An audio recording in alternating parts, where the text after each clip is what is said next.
No sabría decirte el momento exacto en que empezó todo. No fue un beso ni una mirada con doble intención. Fue algo mucho más sutil, casi imperceptible, como esas grietas finísimas que salen en las paredes viejas y que nadie nota al principio.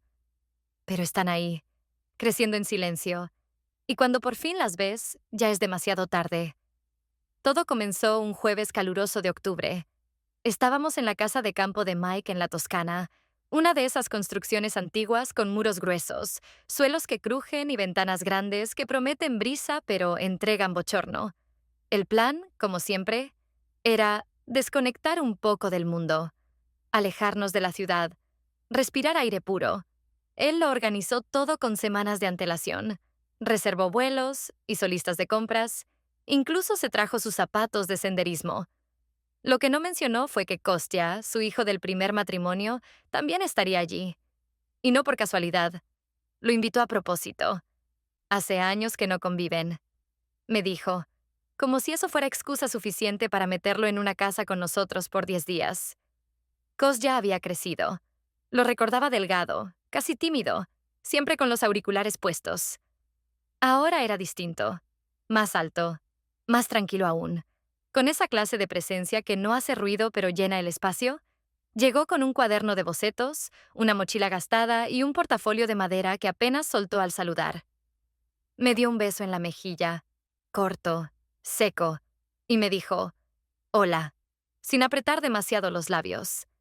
Esa misma noche, después de cenar, desapareció en uno de los cuartos del ala sur de la casa, donde solían guardar cosas viejas. Lo convertía en su estudio. Nadie lo cuestionó. Durante 2 días, nos movimos como si fuésemos desconocidos que comparten alojamiento por error. Desayunábamos en silencio. Mike hablaba sobre los vinos de la región, el calor, su dolor de espalda. Yo asentía. Kostya no decía casi nada. Dibujaba, a toda hora. A veces lo encontraba en el patio con un carboncillo, otras en la cocina esbozando perfiles en la servilleta. Pero nunca me miraba demasiado. Hasta esa tarde. Había dormido mal. El calor era pegajoso, denso. Me levanté con el pelo revuelto y bajé a la cocina con una camiseta larga que usaba para dormir, sin sujetador. No pensé en quién podía estar. Solo necesitaba agua fría. Escuché algo en la sala del fondo, un raspar de pincel sobre el lienzo. Me acerqué sin hacer ruido. La puerta estaba entreabierta. Lo vi desde el marco. Estaba descalzo, en pantalón corto, de pie frente a un lienzo grande. Usaba la luz del atardecer como única lámpara. El cuadro aún estaba inacabado, pero lo reconocí. Era yo. No había duda. La forma de los hombros, la caída del cuello, el contorno de los senos apenas cubiertos por la tela. No sabía si había copiado de memoria o si me había observado sin que me diera cuenta. Pero estaba ahí, pintada, expuesta, intensa. Sentí una punzada en el pecho. No de vergüenza, sino de algo más confuso. Una mezcla de inquietud y deseo. Me retiré en silencio antes de que me viera. O eso creí. Esa noche no pude dormir. Di vueltas en la cama, sudando, pensando en ese trazo sobre mi piel sin que me hubiese tocado, en cómo me había mirado sin mirar. ¿Cómo alguien logra eso? ¿Dibujar tu cuerpo sin haberte tocado nunca? O tal vez sí me había tocado. No con las manos, claro, pero con los ojos, con el pensamiento. Y quizás yo se lo había permitido. Al día siguiente, Mike propuso una caminata por las colinas. Yo fingí dolor de cabeza y me quedé en la casa. Media hora después, escuché pasos. Era Kostya. Me preguntó si podía usar el salón principal. La luz es mejor ahí para pintar, dijo. Asentí. No pregunté qué pensaba pintar. Pasaron 15 minutos antes de que me atreviera a entrar. Lo encontré organizando pinceles. Me miró de reojo y dijo, sin levantar la voz, ¿quieres que te pinte? Pensé en decir que no. Lo juro. Pero algo en su tono, tranquilo, sin presión, me desarmó. Asentí. Vas a tener que quitarte la camiseta, dijo, como si estuviésemos hablando de una consulta médica. Solo para los hombros, el cuello. Necesito ver cómo cae la luz. No lo dijo con morbo. Tampoco lo evité. Me quité la camiseta despacio. Llevaba ropa interior sencilla, sin encaje, sin pretensiones, pero me sentí desnuda igual. Me senté en una silla cerca de la ventana. Él no se acercó de inmediato. Se quedó mirándome como si tuviera que memorizar cada línea antes de mover la mano. Después comenzó a pintar. Silencio total. Solo el sonido del pincel y mi respiración. Me recorrió con la vista muchas veces. Cada trazo parecía una caricia que no se atrevía a dar. Y entonces, sin previo aviso, dejó el pincel. Se acercó hasta mí, agachado, casi a mi altura. No me tocó, pero habló. Tienes una manchita detrás de la oreja, dijo. Me toqué. Estaba ahí, claro, pero no la recordaba. Siempre la has tenido, murmuró. Su voz era tan baja que tuve que inclinarme para oír. En ese momento nuestras caras estaban tan cerca que sentí su aliento. Y fue entonces que algo se rompió. No pasó nada físico. No aún. Pero el aire cambió. El cuerpo lo sabe antes que la mente. Se me erizó la piel. Él no hizo nada más. Volvió a su lugar. Retomó el pincel y siguió como si nada. Pero yo ya no era la misma. Me había sentido deseada, de forma cruda, real, sin que nadie lo dijera en voz alta. ¿Y sabes qué es lo peor? Que no quise que se detuviera. La segunda vez no hubo pretextos, ni excusas disfrazadas de casualidad, ni juegos torpes de me encontré esto, pasaba por aquí. Te vi pintando y me pareció interesante. No, esta vez fui yo quien lo buscó directamente. Sin rodeos, sin medias tintas, sin mirar hacia los lados para fingir duda, porque ya no había nada que fingir, y en el fondo sabía que volvería a sentarme frente a él, aunque no lo dijera en voz alta, aunque ni siquiera tuviera claro por qué lo hacía exactamente. Más allá de la certeza irracional de que necesitaba sentir otra vez esa tensión muda que flotaba en el aire la última vez que me desnudó con los ojos mientras sostenía ese maldito pincel. Lo encontré en la biblioteca, donde siempre iba cuando Mike salía a correr por las mañanas, y entré sin tocar la puerta, sin avisar, sin pedir permiso. Solo aparecí y le dije con una tranquilidad prestada que había pensado en su propuesta, esa que ni siquiera había hecho, y que si todavía quería pintar, yo estaba disponible, que tenía tiempo libre esa mañana, que prefería hacerlo antes de que el sol cambiara de ángulo. Y él me miró sin asombro, como si ya lo supiera desde antes, como si hubiese estado esperando que me rindiera sola. No habló mucho, como siempre, pero cuando trajo la manta para cubrir parte del sofá donde me recostaría, sus movimientos fueron tan precisos y suaves que casi parecían parte de un ritual secreto, como si colocar el tejido correcto bajo mi espalda fuera tan importante como elegir el ángulo de la luz o el color de la tinta. Tendrás que acostarte de lado, dijo. Quiero trabajar en la línea que va desde la cintura hasta el hombro. Y si estás sentada, no se ve igual.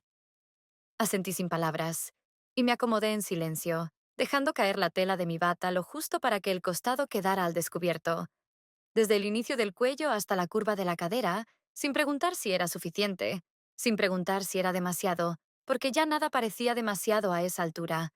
Lo sentí moverse cerca. Escuché el leve roce del papel cuando preparó los trazos base, y luego vino la primera caricia, aunque nadie la llamó así, porque oficialmente era solo el roce de un pincel plano y frío sobre la piel tibia. Pero mi cuerpo no necesitaba definiciones para reaccionar, porque lo que empezó como una pincelada lenta en el borde de mi omóplato descendió en un trazo oblicuo que rozó la caja torácica y bajó más allá del ombligo con la precisión de quien no tiene dudas, como si conociera ese cuerpo desde antes, o como si hubiera ensayado el recorrido en su mente una y otra vez. Y entonces su palma entera reemplazó al pincel y fue su dedo el que delineó la forma exacta de mi abdomen, siguiendo la curva con una delicadeza que no tenía nada de técnica, con una ternura tan cruda que casi me asustó. No sé cuánto tiempo pasó. No hablamos. El reloj del salón no marcaba el ritmo de ese momento, porque ahí dentro el tiempo se doblaba y todo giraba alrededor del silencio, del roce sutil, de su respiración que cambiaba con cada curva nueva que descubría bajo la piel. Y en un momento, cuando levanté un poco la mirada, me di cuenta de que me estaba observando directamente, sin filtro, sin fingir concentración en la pintura. Me miraba a mí, no al cuerpo, no a la luz, no al proyecto. A mí, con una fijeza tan directa que me costó mantenerle la mirada, aunque no la bajé. Me quedé ahí, quieta, completamente consciente de que lo que estaba ocurriendo ya no tenía nada que ver con un trabajo artístico, que el trazo era solo un medio para algo más profundo, algo que no se nombraba pero que se respiraba, que se instalaba entre nosotros como un animal invisible que exigía ser reconocido. Y cuando se inclinó levemente para arreglar la línea en la clavícula, nuestros rostros se encontraron tan cerca que podía sentir el calor de su mejilla y el vaho que salía de su boca sin necesidad de tocarlo. No nos besamos. Técnicamente, no. Pero si me preguntas, ¿eso no fue un beso contenido en la tensión más feroz? No fue un beso el modo en que se quedó ahí, con los labios a 2 centímetros, con los ojos clavados en los míos, esperando algo que ninguno de los dos iba a pedir. Cuando se alejó, cuando dio un paso atrás y volvió a centrarse en la paleta, yo todavía sentía la electricidad de su aliento en mi cara, como si me hubiera quedado impresa una especie de huella invisible que nadie más podía ver, pero que me marcaba con una intensidad tan nítida que me sentía desnuda, incluso vestida. Y ahí empecé a darme cuenta de que estábamos entrando en un terreno nuevo, peligroso y adictivo, porque ese momento no fue un accidente ni un descuido, fue un ensayo silencioso de lo que estaba por venir. Y yo no quise frenarlo, no lo pensé, no me detuve a racionalizar qué estaba haciendo. Solo supe que quería más, que necesitaba más, que el cuerpo me pedía volver a ese mismo punto cada vez con menos ropa, con menos vergüenza, con más urgencia. En la casa el ambiente se volvió raro, no tenso en el sentido dramático, pero sí cargado de una densidad nueva que nadie comentaba. Como si Mike notara algo pero no pudiera definirlo. Como si la configuración entre los tres hubiera cambiado sin previo aviso y él no encontrara la causa, aunque la sintiera en el aire. Yo sí la sentía. En cada silencio extendido durante el almuerzo, en cada vez que Kostya y yo entrábamos y salíamos de una habitación con segundos de diferencia, en cada cruce de pasillos en el que sus dedos rozaban los míos, por accidente, y mi corazón se aceleraba como si tuviera 17 años y no 34, y empecé a esperarlo como quien espera una llamada que no llega, pero que sabes que vendrá. Me fijaba en los horarios de Mike, en sus rutinas, en sus duchas largas, en sus salidas al supermercado, en cualquier excusa que lo dejara fuera del perímetro visual por al menos 10 minutos. 10 minutos. Eso era todo lo que necesitábamos. Pensé más de una vez. 10 minutos para un roce, para una mirada, para que me recordara con los ojos lo que ya había descubierto con sus manos. ¿Cómo se vuelve una adicción algo que todavía no ocurrió del todo? No lo sé. Pero en ese momento ya no quería escaparme de eso. Quería que pasara. Quería que siguiera. Esa noche no tenía planeado hablar con nadie, ni responder a preguntas, ni buscar compañía, ni provocar ningún cruce de caminos con él ni con nadie. Porque sinceramente lo único que deseaba era un poco de aire fresco que no supiera a encierro. Un poco de oscuridad donde no se viera el desorden que yo misma no sabía cómo ordenar. Así que salí al balcón sin pensarlo 2 veces. Descalza, con una manta fina sobre los hombros, buscando el silencio que solo se encuentra cuando la casa duerme y uno está completamente sola con lo que siente. El aire estaba denso pero calmado, cargado de ese calor tardío que ya no quema pero tampoco perdona. Y el cielo, aunque opaco, parecía latir lento con un azul sucio y casi morado, como si también estuviera aguantando la respiración como yo lo hacía últimamente cada vez que lo sentía cerca, aunque no lo mirara directamente ni dijera nada, porque a veces no se necesita decir ni una sola palabra para que la tensión te envuelva de pies a cabeza. Apoyé las manos sobre la barandilla metálica, que aún conservaba un poco del calor del día, y me incliné hacia adelante hasta que sentí el cosquilleo del viento en la cara. Cerré los ojos por un instante queriendo estar en cualquier otro lugar, uno donde no sintiera este peso que no sabía si era culpa, deseo o una mezcla insana de ambas cosas. Pero el momento no duró mucho, porque escuché la puerta del salón abrirse y cerrarse con cuidado, sin ruido, como si quien cruzaba supiera que no debía hacer notar su presencia, aunque ya supiera que yo lo había notado. No me giré. Lo supe de inmediato. Era él. Kostya caminó hasta quedar a unos pasos de mí. No dijo nada al principio. Tampoco hizo ningún gesto grandioso ni teatrero. Simplemente se quedó ahí, a mi lado, observando el mismo paisaje sin horizonte que yo, como si fuera un acto casual, como si estar parados los dos en ese pequeño espacio fuera normal. Y durante unos minutos ninguno se movió ni dijo palabra alguna, aunque el silencio entre nosotros tenía más peso que cualquier conversación, más densidad que todo lo que habíamos compartido hasta ese momento. Entonces, en medio de esa calma falsa, sentí su mano tocar la mía. No fue una caricia, no fue una insinuación vulgar, fue un contacto mínimo, apenas los dedos rozando los míos, como si necesitara confirmar algo, como si me estuviera preguntando sin hablar si yo seguía ahí, si todavía había un espacio para avanzar, si no iba a rechazarlo, si todavía podía leerme la piel como había hecho antes sin que yo se lo pidiera. No me aparté. Y ese gesto, pequeño y casi torpe, fue lo más poderoso que me había ocurrido en semanas, porque lo sentí en el estómago, lo sentí en la espalda, lo sentí detrás de los ojos como un golpe suave pero firme. Y justo cuando creía que se iba a retirar, que todo quedaría ahí, lo vi moverse con esa calma suya que no se puede fingir. Lo vi colocarse frente a mí, levantar la mano y tomar mi rostro por la barbilla, como si fuera lo más natural del mundo, como si mi cuerpo ya le perteneciera de algún modo silencioso y tácito. Y entonces habló. No gritó, no susurró. Dijo algo que me atravesó como cuchilla caliente en hielo. No tienes idea de cómo me miras. La frase cayó entre nosotros con más peso que cualquier confesión abierta, más impacto que un me gustas o un te deseo, porque en ella no había ambigüedad, no había espacio para esconderse detrás de la duda. Y tampoco se lo dije, pero tenía razón. Yo lo miraba como si me sostuviera, como si él fuera lo único que me hiciera sentir presente, como si encontrarme en sus ojos fuera más real que todo lo demás que vivía a diario. Y entonces se inclinó, no de golpe, no con desesperación, no como un chico que no sabe qué hacer con el cuerpo, sino como alguien que lleva horas, días, semanas conteniéndose, esperando el momento exacto en que todo lo que cayó se permita explotar sin decirlo. Y cuando sus labios tocaron los míos por primera vez, no hubo fuego artificial, ni jadeos, ni promesas. Fue solo un temblor suave en la boca, como si me estuviera pidiendo permiso al mismo tiempo que lo tomaba. Y yo le respondí con el cuerpo entero.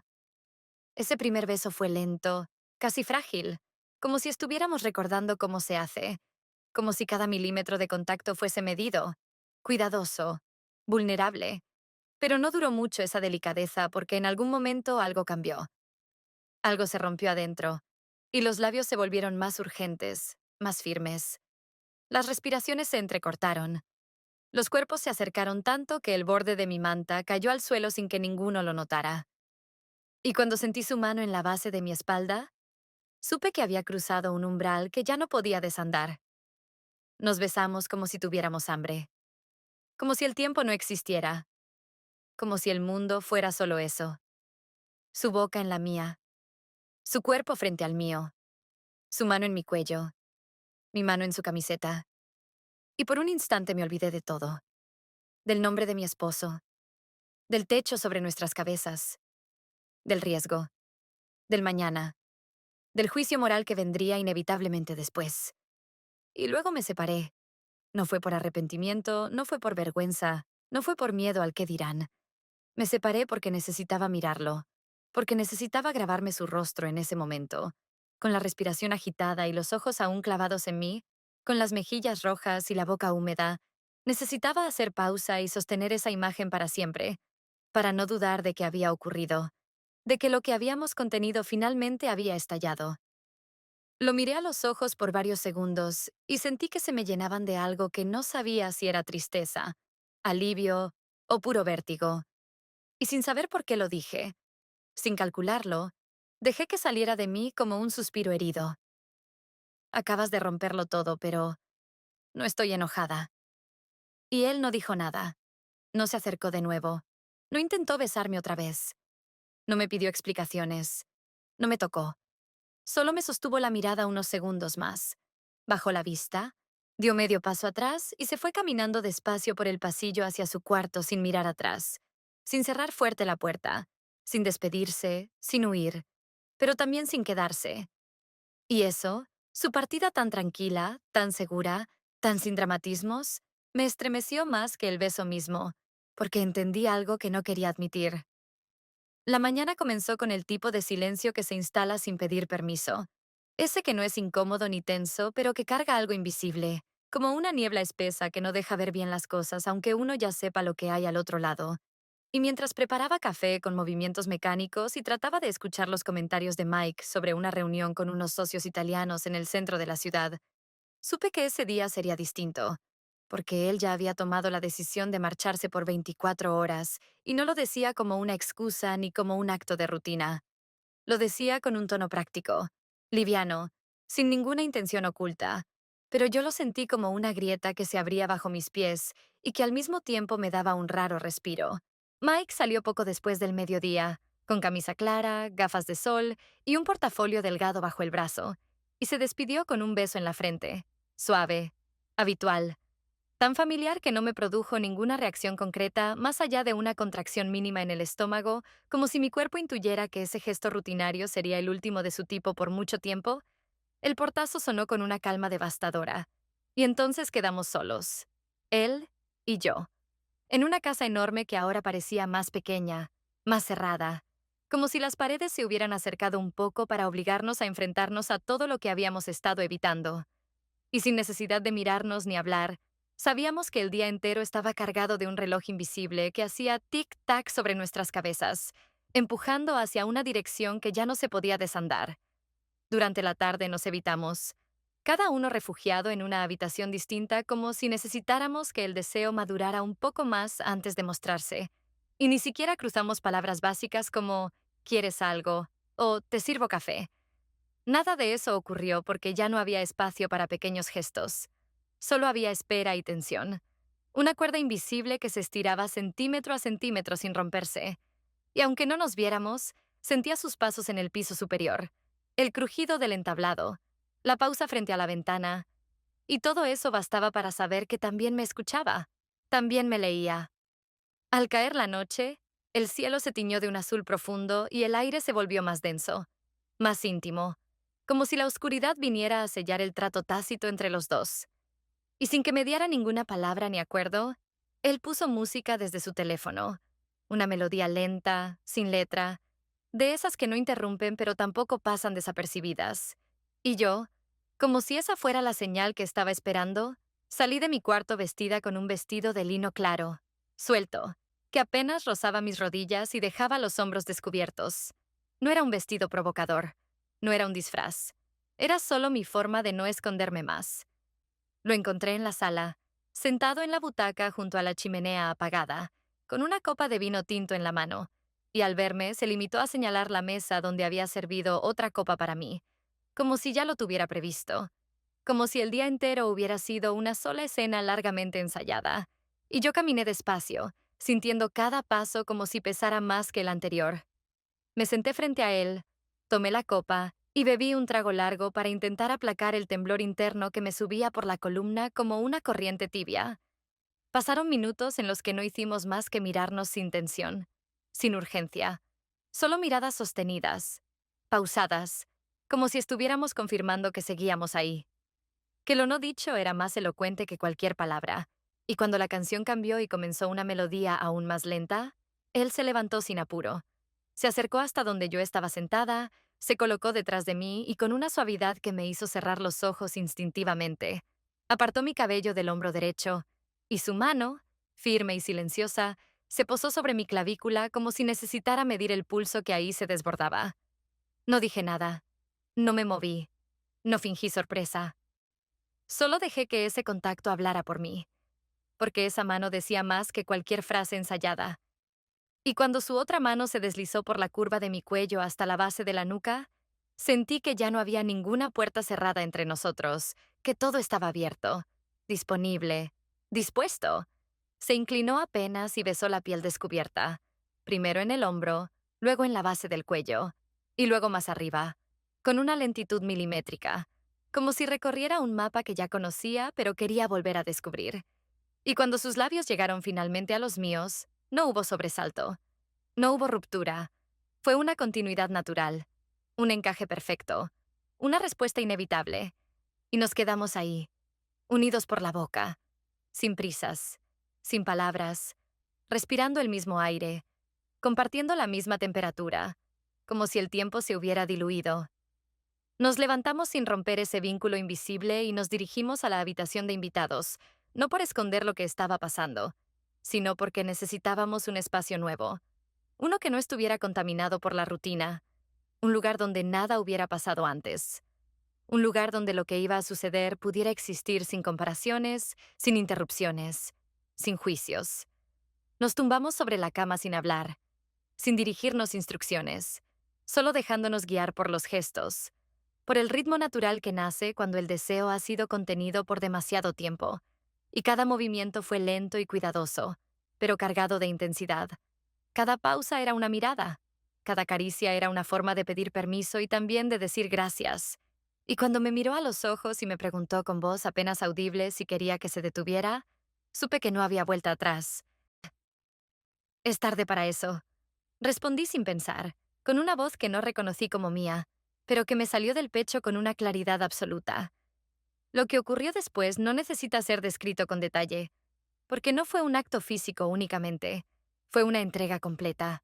Un momento donde todo lo contenido se expresó sin pudor, donde el cuerpo fue el único lenguaje necesario, donde la piel habló por encima de cualquier límite, y cada gesto, cada aliento, cada presión contra el otro fue la confirmación de algo que ya había comenzado mucho antes, que solo había estado esperando ese momento exacto para revelarse sin máscaras.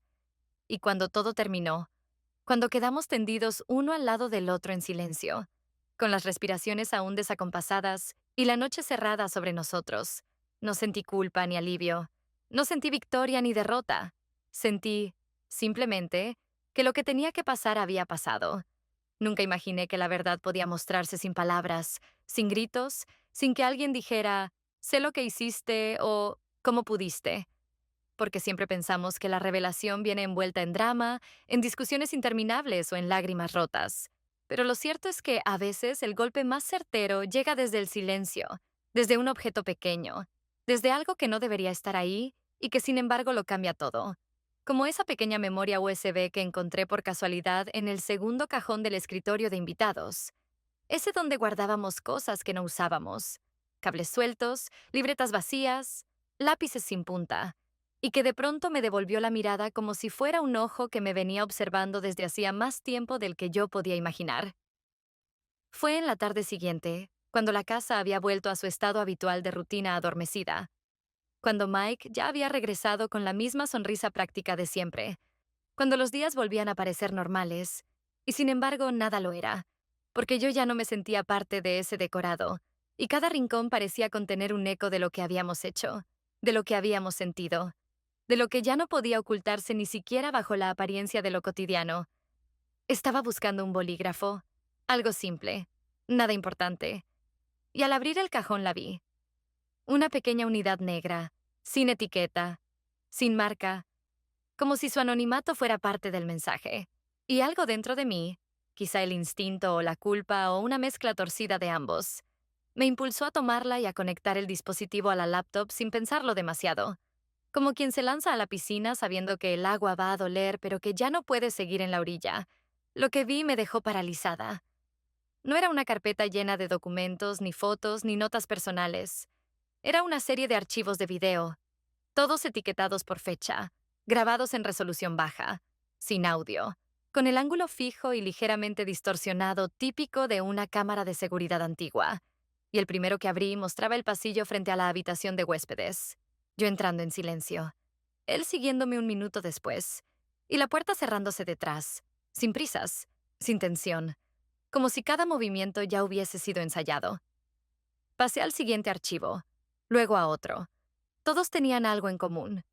Nuestros encuentros, nuestras cercanías, los roces de manos, las miradas prolongadas en el comedor, la forma en que me detenía en las escaleras para dejar que él pasara junto a mí, las veces que entraba a su estudio y salía minutos después.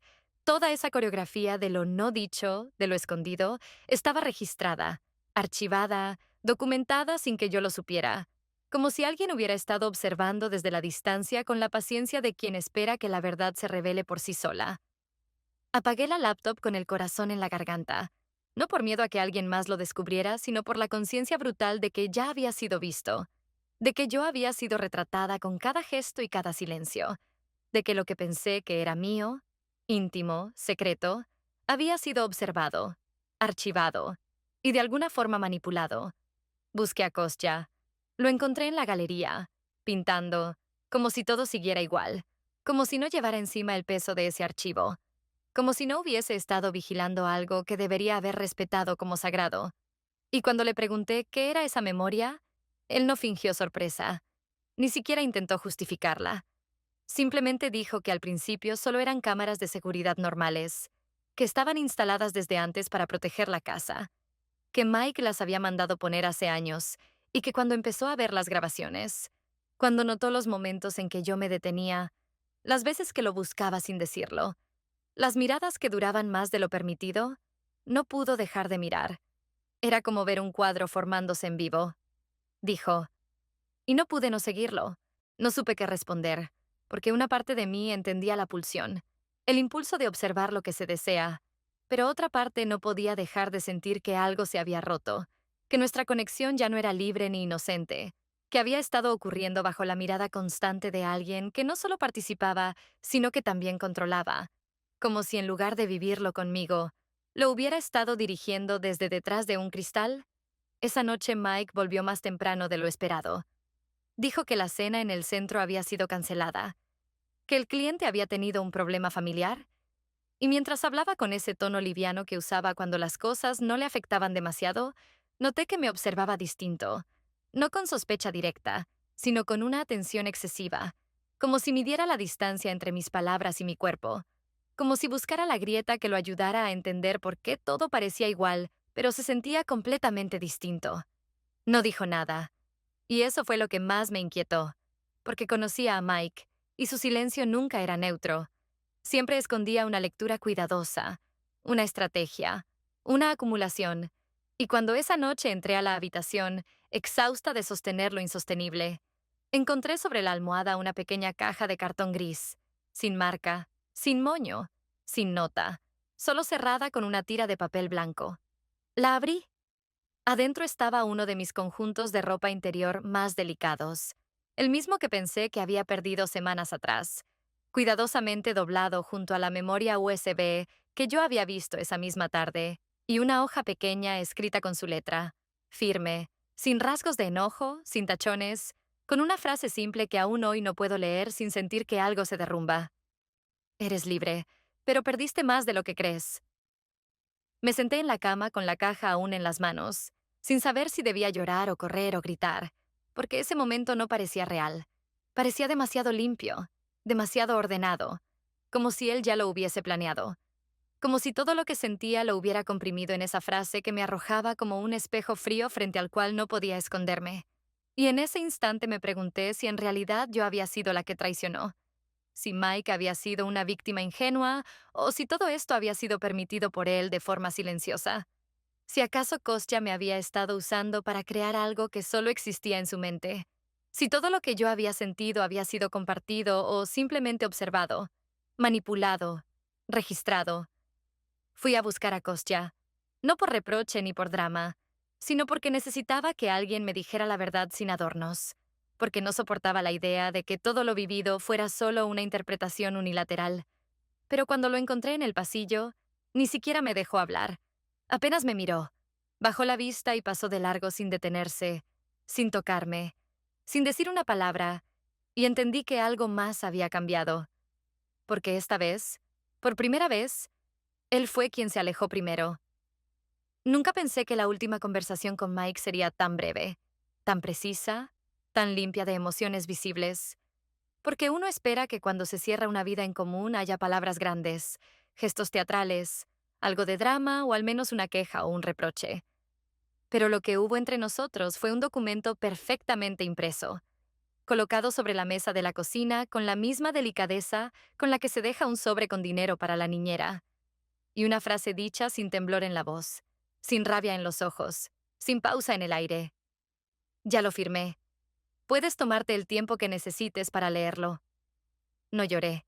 No porque no me doliera, porque dolía, sino porque el dolor tenía otra forma ahora, más densa, más física, más ubicada en el pecho y en la garganta, como si el aire se hiciera espeso y costara trabajo pasarlo de un lado al otro del cuerpo. Y lo miré sin decir nada. Solo asentí con la cabeza mientras él tomaba sus llaves. Abría la puerta y salía sin volver la vista atrás, con esa calma con la que siempre había enfrentado todo, hasta incluso el final.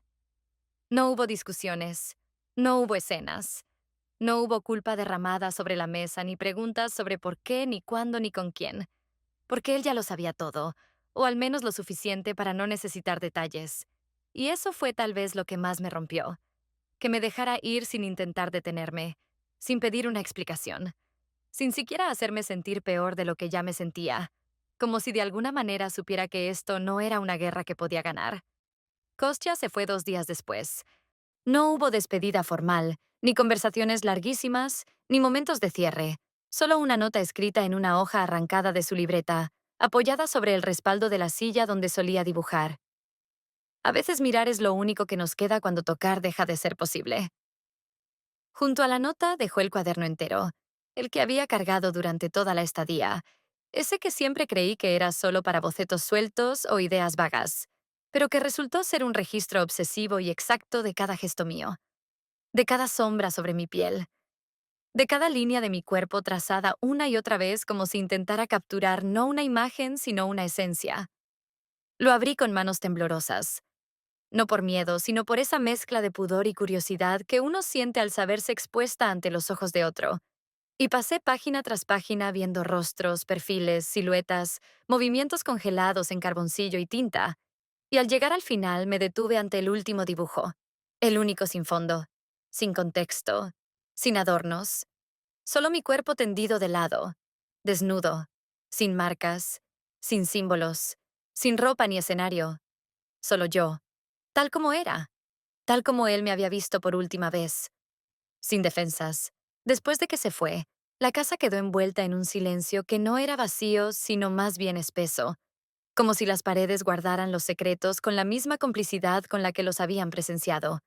Y pasé la mañana recorriéndola sin propósito claro, solo caminando de habitación en habitación, tocando muebles, abriendo ventanas, dejando que el viento me hablara en lugar de mis propios pensamientos, despidiéndome en voz baja de cada espacio como si fueran personas que debía dejar atrás. Entré al baño, al mismo donde tantas veces me había mirado sin reconocerme, y esta vez abrí el cajón más profundo, ese donde había guardado la ropa interior que Mike había dejado sobre la almohada como señal de todo lo perdido. La misma que alguna vez me hizo sentir deseada y que luego se convirtió en evidencia de todo lo que ya no podía negar. Y la sostuve frente a mí como quien examina un recuerdo, no con nostalgia, sino con una extraña paz. La usé, no para provocar a nadie ni para sentirme otra, sino para ver si aún podía sostenerme frente al espejo sin apartar la mirada. Y lo hice. Me vi parada con ese conjunto claro que casi desaparecía contra mi piel. Me vi tal como era, sin adornos, sin maquillaje, sin protección, y por primera vez no sentí vergüenza, ni orgullo, ni miedo. Solo una aceptación casi brutal, como si todo lo vivido hubiera destilado lo que realmente soy. Caminé al salón, abrí la chimenea y tomé la memoria USB entre los dedos con una firmeza que no tenía dudas. La observé por última vez sabiendo lo que contenía, todo lo que había mostrado, todo lo que nunca más debía repetirse, y la arrojé entre las brasas que todavía conservaban el calor de la última noche. Vi cómo el plástico se deformaba, cómo el metal se ennegrecía, cómo desaparecía la única copia de aquella versión de mí que no necesitaba sobrevivir. Guardé solo una cosa. Del cuaderno de Kostya arranqué el dibujo final, ese donde no era madre, ni esposa, ni cómplice, ni víctima, solo una mujer tendida sobre una superficie sin nombre, con el cuerpo expuesto pero tranquilo, con los ojos cerrados pero no por miedo, sino por entrega, y lo doblé con cuidado. Lo guardé entre las páginas de un libro de poemas que nadie abría hace años, no para esconderlo, sino para protegerlo, como se protege algo que no pertenece al mundo de afuera. La tarde cayó sin prisa, y me senté frente a la ventana abierta, con el aire entrando como un suspiro viejo que la casa ya conocía, con los sonidos de la calle tan lejanos que casi parecían de otro planeta. Y en ese momento me di cuenta de que lo había perdido todo. El matrimonio, la confianza, la estabilidad, incluso a mí misma. pero que al mismo tiempo, en medio de ese desorden, algo dentro de mí se había encendido, porque me dijeron que la traición era destrucción, que romper un pacto era el comienzo del fin, que no había nada bueno que pudieran hacer de ahí.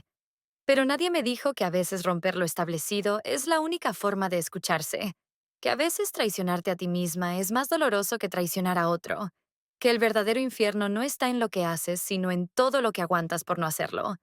Y sí, lo admito. Destruí algo que no tenía forma de repararse. Caminé por un límite que sabía peligroso. Crucé sin permiso, toqué sin derecho. Me dejé llevar por una emoción que no se debía nombrar. Pero también me vi de nuevo. Me sentí viva. Me recordé con el cuerpo, con la piel, con la voz que había callado por demasiado tiempo. Lo que vino después es otra historia. Una más lenta, más silenciosa, más pesada, pero también más honesta. Porque finalmente entendí que el precio de despertar no es bajo, pero vale cada centavo,